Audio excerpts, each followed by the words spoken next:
பீகாரில் நடந்த சட்டமன்ற தேர்தல் முடிவுகள் இன்று முழு நாட்டையும் திரும்பி பார்க்க வைத்திருக்கிறது.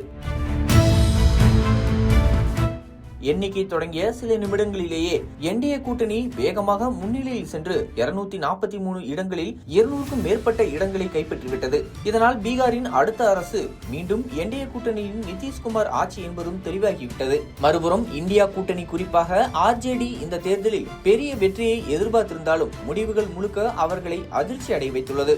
இந்தியா கூட்டணி நம்பிய பல பகுதிகளில் வாக்குகள் பிளவுபட்டு என்டிஏ பக்கம் திரும்பிவிட்டதாக அரசியல் வட்டாரங்கள் கூறுகின்றன.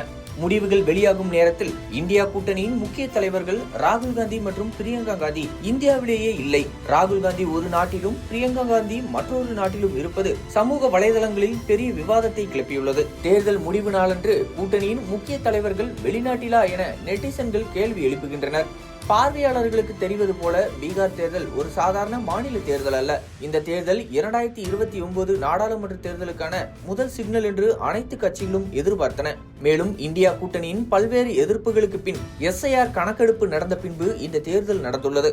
அந்த நிலையில் என்டிஏவின் வெற்றி பிஜேபிக்கு தேசிய அளவில் கூடுதல் பலத்தை கொடுத்துள்ளது. இந்த நேரத்தில் இந்தியா கூட்டணி இந்த தோல்வியை எப்படி சமாளிக்கும், உட்கட்சி குழப்பங்களை எப்படி தீர்ப்பார்கள், ராகுல் பிரியங்கா எப்போது இந்தியாவிற்கு திரும்பி அடுத்த முன்னெடுப்பை அறிவிப்பார்கள் என்ற கேள்விகள் எழுந்துள்ளது. இதற்கெல்லாம் பதில் வரும் நாட்களில் தெரியும். இது தொடர்பாக புதிய தலைமுறையின் நேரலை விவாத நிகழ்ச்சியில் பத்திரிகையாளர் சபீர்